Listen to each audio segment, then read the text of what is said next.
বাবা খামেনির চেয়েও 10 গুণ বেশি কঠোর ছেলে মোস্তফা, যেন সত্যিকারের বীরপুরুষ। খামেনির মৃত্যুর পর ইরান এখন এমন জায়গায় দাঁড়িয়ে গেছে যেখানে রাগ আর প্রতিশোধী সিদ্ধান্ত চালাচ্ছে।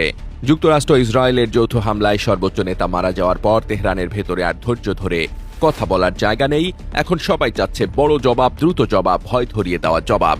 এই পরিস্থিতিতে যদি খামেনির ছেলে মোস্তফা ক্ষমতার সামনে চলে আসে, তাহলে কূটনীতি আরো পিছিয়ে যাবে, সামরিক সিদ্ধান্ত আরো সামনে আসবে, আর পুরো মধ্যপ্রাচ্য নতুন করে আগুন জ্বলবে। কারণ মোস্তফা নাম উঠলেই একটা ধারণা ঘোরে, সে বাবার মতো হিসাবী ধৈর্যের মানুষ নয়, সে বেশি কড়া, বেশি কঠোর, আর ক্ষমতা ধরে রাখতে গেলে আরো ভয়ঙ্করভাবে নামবে।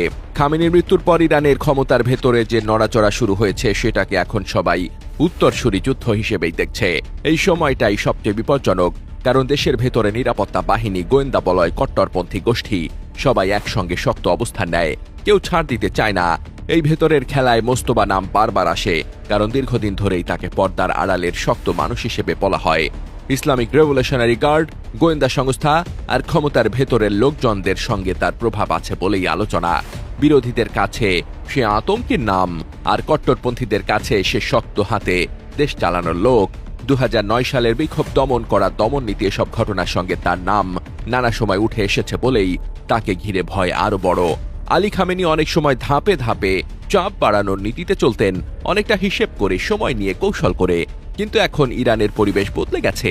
শীর্ষ নেতৃত্ব আঘাতের পর প্রতিশোধের তাগিদ এতটাই তীব্র যে নরম কথা বলার জায়গা ছোট হয়ে গেছে। সাম্প্রতিক মিসাইল আর ড্রোন হামলাগুলো নিয়ে ধারণা করা হচ্ছে, সিদ্ধান্তগুলো আরো কঠোরভাবে নেওয়া হচ্ছে, এবং এর ভেতরে মোস্তফার ভূমিকা থাকতে পারে। যদি সে সামনে আসে, তাহলে ইরান আরো আক্রমণাত্মক হবে, প্রক্সি নেটওয়ার্কে আরো জোরে চালাবে, আর যুক্তরাষ্ট্র ইসরায়েলের সঙ্গে সংঘাত আরো বড় হবে। কারণ তখন শেষ কথা হবে শক্তি দেখানো, সমঝোতার চেষ্টা কমে যাবে।